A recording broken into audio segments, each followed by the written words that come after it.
Bien, bonjour à tous.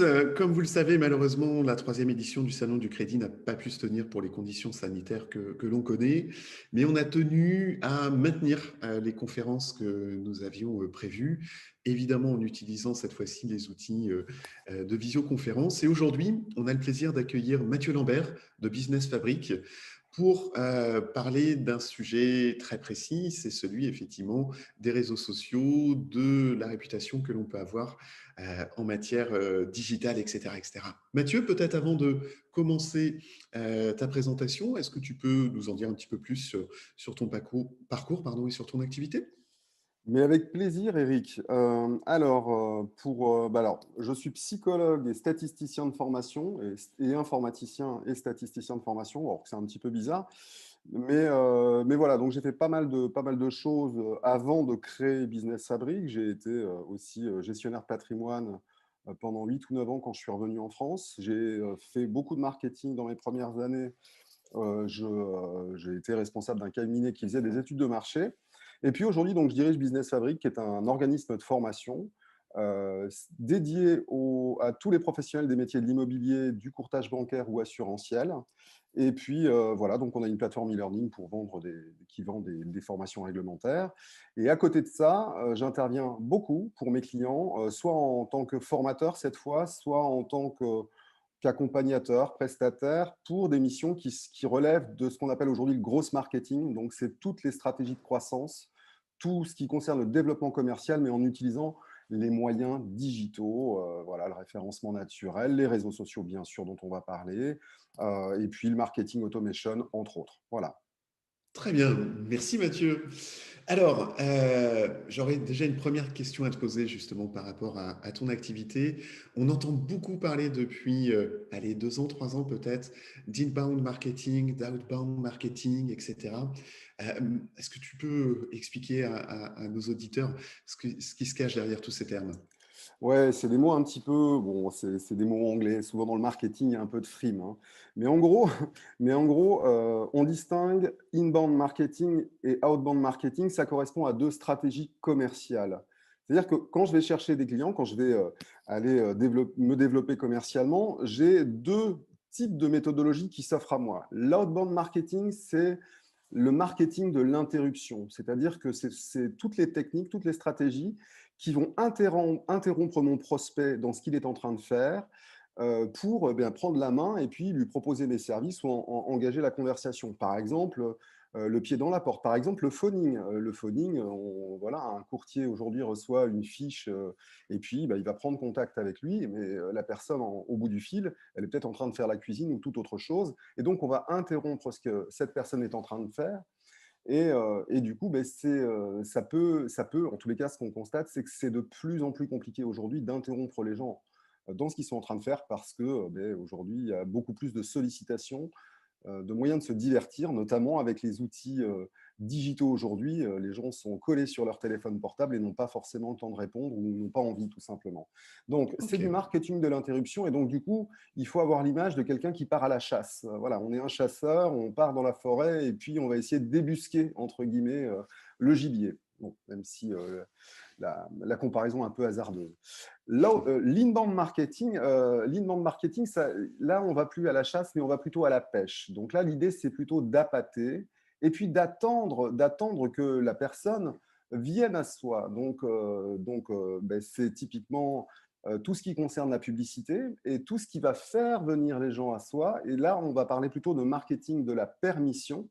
Les gens, en remplissant un formulaire de contact pour demander une simulation de prêt, par exemple, là, explicitement, ils disent: mais appelez-moi, j'ai besoin de vous, n'hésitez pas à m'appeler. Et donc, du coup, la position commerciale n'est pas du tout la même lorsqu'on, entre guillemets, dérange quelqu'un ou lorsqu'au contraire, on répond à sa sollicitation. Je comprends. Ok. Voilà. Très bien, merci beaucoup Mathieu. Euh, je crois que tu avais prévu quelques slides hein, pour Ouais. illustrer notre présentation d'aujourd'hui. Alors, je Et vais. notamment, tu avais un slide hein, sur cette comparaison, le côté chasseur, le côté pêcheur, et qui illustre bien ce que tu viens de nous expliquer en effet. Ouais, donc je vais tout de suite lancer la présentation. Ce sera peut-être plus simple. Et puis, effectivement, j'ai un slide qui reprend ces éléments. Donc, j'y passerai peut-être un petit peu plus rapidement. Alors Mhm. voilà, hop, je partage mon écran. J'espère que tu le vois bien. C'est tout bon. Donc, c'était le thème général de la conférence que je devais animer sur les 2 jours sur le salon du crédit qui n'a malheureusement pas eu lieu. Et donc, pour commencer, en introduction, je voulais faire rapidement, et je vais le faire, un état des lieux de ce qu'est aujourd'hui la vie des gens sur Internet. Alors, les chiffres datent de 2019, j'attends ceux de 2020, mais il faut bien se rendre compte de ces chiffres-là. En une minute, donc montre en main, voilà ce qui se passe par exemple sur Internet. Donc 1 million de connexions sur Facebook, 4,5 millions de vidéos regardées sur YouTube, 694 444 vidéos vues sur Netflix. Bon, je ne vais pas les faire tous, mais voilà, 1 million, près d'1 million de dollars dépensés en une minute sur Internet aujourd'hui dans le monde. Ah, tout ça pour dire que, évidemment, on parle de révolution numérique. Là, concrètement, on peut le visualiser. C'est-à-dire que ben, ce comportement-là, enfin ces chiffres-là, évidemment, ils ne cessent de croître. Ce n'était pas du tout le cas il y a une dizaine ou une vingtaine d'années. Enfin, je veux dire, Internet, c'est quand même relativement récent, c'est 98. Ensuite, Facebook, c'est 2004. Ensuite, les iPhones, c'est 2007. Donc d'ailleurs, ce n'est pas une révolution numérique, mais plusieurs révolutions numériques qui se succèdent. Et puis, il y en a d'autres encore à venir. On parle beaucoup d'intelligence artificielle, de machine learning ou de choses comme ça. Ce qu'il faut comprendre, c'est que derrière comment dire, ces chiffres-là se cachent finalement des habitudes de consommation ou des habitudes tout court d'ailleurs qui changent complètement. Et derrière les révolutions numériques, il y a une véritable révolution sociale. On n'achète plus sa voiture aujourd'hui comme on le faisait il y a 20 ans. Aujourd'hui, personne ne va dans une concession automobile avant d'avoir été sur Internet, regarder et comparer les différentes offres entre tel et tel modèle. Ça n'existe plus. On est dans un monde où on peut chercher les informations tout seul comme un grand, enfin voilà, et on n'a plus besoin, enfin, on n'a plus forcément besoin d'un conseiller qui va nous apprendre du début à la fin, mais plutôt d'un guide qui va nous guider dans la fin ou à un certain moment du parcours d'achat. Voilà. C'est intéressant ce que tu dis, Mathieu. Pardon, je te coupe, mais c'est Oui. vrai que tu faisais le parallèle un instant avec le monde de l'automobile, mais c'est vrai effectivement sur tous les marchés, y compris celui qui nous intéresse aujourd'hui, le marché du courtage en fait.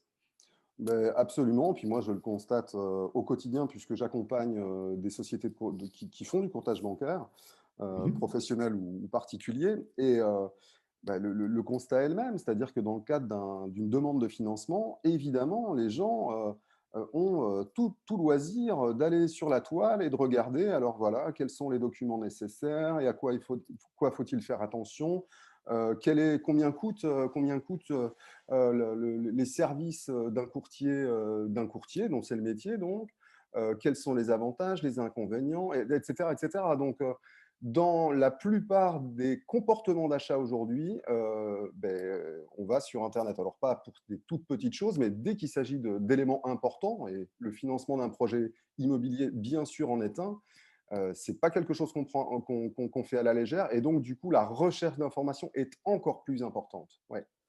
Ok, ok, merci Mathieu. Je poursuis. Oui, avec plaisir. Je poursuis. Alors, la révolution des médias sociaux, donc je parlais de révolution numérique, et donc qui engendre finalement une ou des révolutions sociales, puisque eh ben, aujourd'hui, on va plus s'informer de la même manière, on va plus consommer de la même manière, on va plus... Voilà, on fait plein de choses qu'on ne faisait pas avant. Et puis, les médias sociaux, on a tendance à penser en premier lieu à Facebook ou comment dire, aux, aux réseaux sociaux principaux, mais la petite roue que tu vois à gauche, là, montre toutes les grosses sociétés, parce que enfin, là, il s'agit de sociétés qui pèsent parfois des millions, voire des milliards de dollars. Ben, c'est toutes les applications qui concernent les médias sociaux aujourd'hui et qu'on peut répartir en six catégories. Donc, tous les outils qui servent à publier, tous les outils qui servent à partager, à envoyer des messages, à discuter, à collaborer et à réseauter, si je puis dire. Et puis au Mhm. centre, on a les poids lourds avec, on reconnaît les logos de TikTok, LinkedIn, Facebook, Instagram, etc., etc.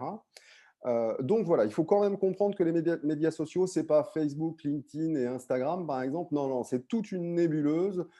On ne sait même plus. Alors, un des premiers critères, d'ailleurs, c'est de se dire, OK, ma présence digitale, mais Sur avec quel quels réseau, en outils, fait? quel Ouais. réseau, quelle plateforme.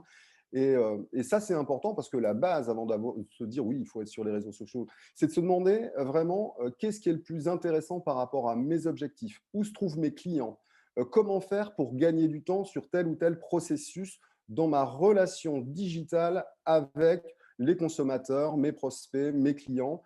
Donc voilà, c'est pour ça que je montrais ce slide-là, c'est pour dire que oui, c'est une vraie nébuleuse et qu'il y a des centaines d'outils, d'applications qui peuvent servir à des objectifs de communication, de génération de leads, etc., etc. Alors, petit chiffre encore, aujourd'hui, la révolution numérique, bon, alors, bon, il y a, je crois, 7 milliards 500 millions d'individus sur la planète. C'est 4 milliards d'individus on est 4 milliards à être connectés à Internet. Donc, c'est plus de la moitié de la population mondiale. Et puis en France, 38 millions de Français sont actifs sur les réseaux sociaux. Alors, quel que soit le réseau social, enfin, quels que soient les réseaux sociaux, mais 38 millions d'actifs sur les réseaux sociaux, bah, c'est gigantesque. Un élément également important, c'est la consommation qu'on fait même sur Internet. Et on constate que 74% du trafic web concerne de la vidéo. Je vais même aller plus loin. Netflix représente 20% aujourd'hui de la bande passante mondiale. 20%, Incroyable. c'est Netflix, c'est incroyable. Et puis, Mmh. on a évidemment une multiplicité de réseaux sociaux qui sont développés et qui sont encore, enfin, qui sont toujours, c'est toujours en mouvement. Par exemple, il y a un média social aujourd'hui, enfin, un réseau social qui prend de l'importance et qui s'appelle Medium. On a toujours un petit décalage avec les États-Unis, mais je parie, moi, que dans 2-3 ans, on entendra beaucoup plus parler de Medium qu'on l'entend aujourd'hui en France, en tous les cas. Alors, parmi les principaux réseaux sociaux, on va citer LinkedIn, Facebook, Pinterest, Instagram, je pourrais ajouter TikTok. Et puis, au milieu de tout ça, on pourrait mettre YouTube. Alors, orientation B2B, bon, ça veut dire business to business, donc c'est lorsque on cherche des gens qui travaillent, enfin voilà, que lorsqu'on vend par exemple des services euh, enfin, pour des professionnels, donc ça c'est le B2B, B2C Mmh. c'est pour le consommateur. On a tendance à dire que voilà, LinkedIn c'est plutôt dans une approche B2B et Facebook, Pinterest, Instagram et d'autres, c'est plutôt une orientation B2C. C'est pas aussi cloisonné que ça. Moi, dans le cadre de mes missions, il m'arrive de vendre des choses sur LinkedIn à des particuliers et sur Facebook à des professionnels, hein. Donc, c'est pas aussi cloisonné que ça. Point également important, par exemple, sur LinkedIn, tous les professionnels, puisque c'est quand même un réseau professionnel, mais il ne faut pas oublier que tous les professionnels sont aussi des particuliers. Et oui. Donc, Mmh. de fait, on peut très bien, dans le cadre voilà, pour trouver des dossiers, pour faire du courtage bancaire, évidemment, sur LinkedIn, on va trouver des gens qui sont susceptibles d'être intéressés parce qu'ils sont dans une phase de financement de projets immobiliers. J'ajoute enfin que LinkedIn a vraiment une image très particulière. C'est sans doute aujourd'hui le seul, enfin, un des seuls en tous les cas, c'est certain, réseau social sérieux, avec une image professionnelle. Donc, du coup, lorsqu'on reçoit une demande d'invitation ou qu'on a un message sur LinkedIn, ce n'est pas exactement la même chose que de le recevoir sur Facebook, par exemple. Et puis, je parlais de professionnels. Sur LinkedIn, par exemple, on sait aujourd'hui qu'il y a plus de la moitié de la population active française qui a un compte sur LinkedIn. Donc, c'est 19 millions de personnes, 19 millions de Français sont présents sur LinkedIn. Et tu te doutes bien, Eric, que parmi ces 19 millions de personnes, on va retrouver beaucoup plus de personnes qui ont des CSP+, des professions intellectuelles, entre guillemets, que des professions manuelles. Il y a beaucoup plus de marketeurs, dirigeants, avocats, que sais-je, que de carleurs ou de boulangers. Et ça, c'est super intéressant dans le domaine du courtage bancaire, parce que surtout dans le contexte actuel où on voit qu'il y a de plus en plus de refus de crédit, que les banques ont serré la vis depuis maintenant pratiquement un an, etc., il faut absolument trouver et présenter des dossiers qui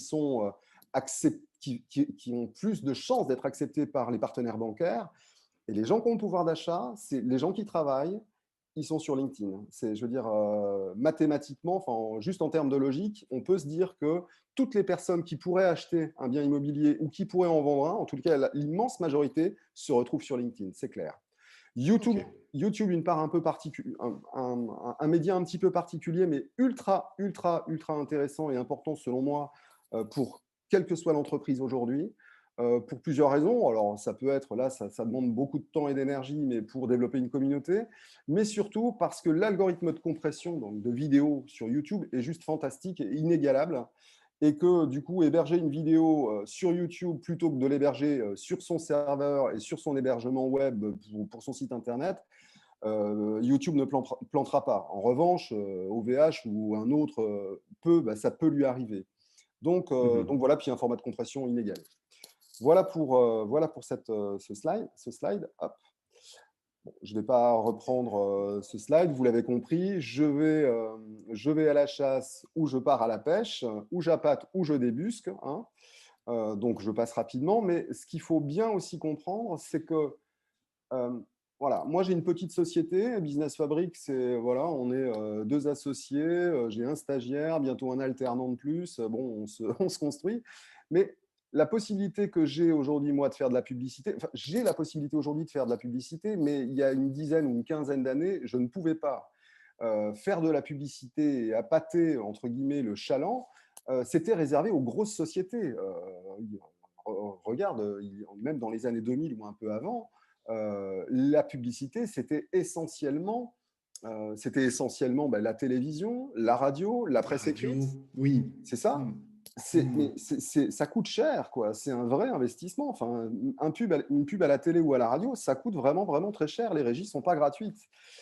Donc, du coup, l'inbound a longtemps été réservé à toutes les grosses sociétés.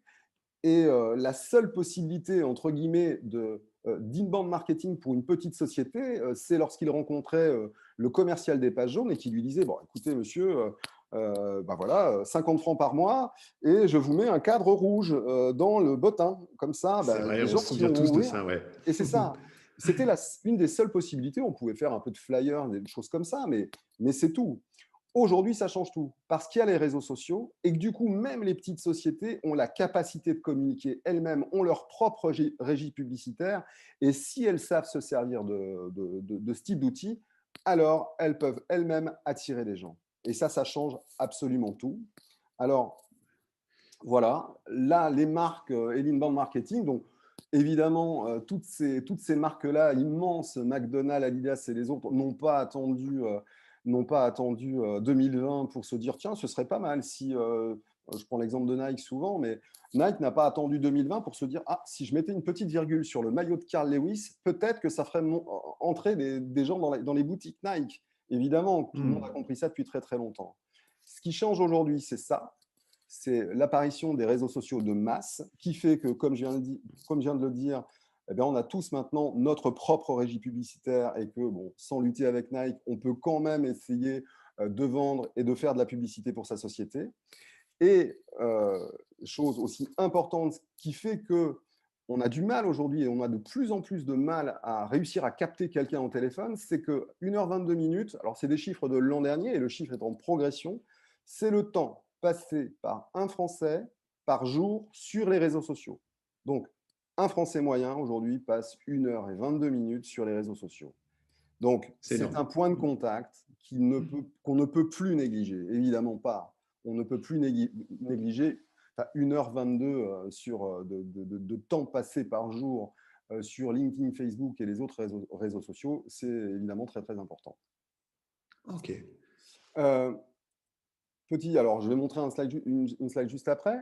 Nike, pour info, a décuplé son budget community management, donc c'est la gestion des réseaux sociaux, décuplé en très très peu de temps. Et pourquoi Nike a dû augmenter considérablement les fonds, enfin le budget du département community management, c'est pas parce qu'il y a 10 fois plus de personnes dans les bureaux de Nike, hein. C'est à cause de ça. Là, on voit les records en 2019 du nombre de followers par compte. et on voit que le premier compte, c'est Cristiano Ronaldo. Cristiano Ronaldo, le compte Instagram de Cristiano Ronaldo est suivi par plus de 152 millions de personnes. Je crois que c'est 160 aujourd'hui. Donc, pourquoi le budget de Nike a décuplé? C'est simple, hein, Cristiano Ronaldo, il a dû renégocier son contrat auprès de Nike. Et il leur a dit d'accord, mais vous voyez, j'ai 152 millions de followers sur mon compte Instagram, donc moi je veux bien porter tous les t-shirts que vous voulez, toutes les chaussures que vous voulez. En revanche, vous allez rajouter un petit zéro au chèque que vous vouliez me faire là, parce que c'est une publicité considérable. On le voit d'ailleurs, hein, Kim Kardashian au milieu de ce classement. Bon, voilà, sans être offensant, je ne pense pas que ce soit quelqu'un qui ait fait des choses ultra importante dans sa vie. Mais pourtant, cette femme est milliardaire parce qu'elle sait gérer son business. C'est qu'aujourd'hui, c'est triste, mais c'est comme ça. Si on veut vendre un parfum, eh bien, ça va beaucoup plus vite d'appeler Kim Kardashian pour qu'elle fasse une photo un peu suggestive et qu'elle la poste sur Instagram en disant ouais, ce parfum est magnifique et j'en mets tous les jours, que de prendre un réalisateur de film, de faire un tournage, et puis ensuite de payer TF1, France 2 et toutes les autres chaînes. Enfin, ça va être beaucoup plus rapide et c'est finalement bien plus rentable pour les sociétés aujourd'hui de passer par des influenceurs ou de s'allier avec Cristiano Ronaldo. Ça doit être hors de prix de Kim Kardashian pour vendre ce genre de choses. Donc, les réseaux sociaux, c'est quelque chose d'assez immédiat dans le processus d'achat en fonction de ce qu'on a réalisé et de ce qu'on veut faire. Voilà. Ok. Alors, moi, je pense, aujourd'hui, je dois être un des experts sur LinkedIn. Enfin, je ne suis pas le seul, mais voilà, je peux être considéré, j'imagine, comme un expert sur la plateforme LinkedIn.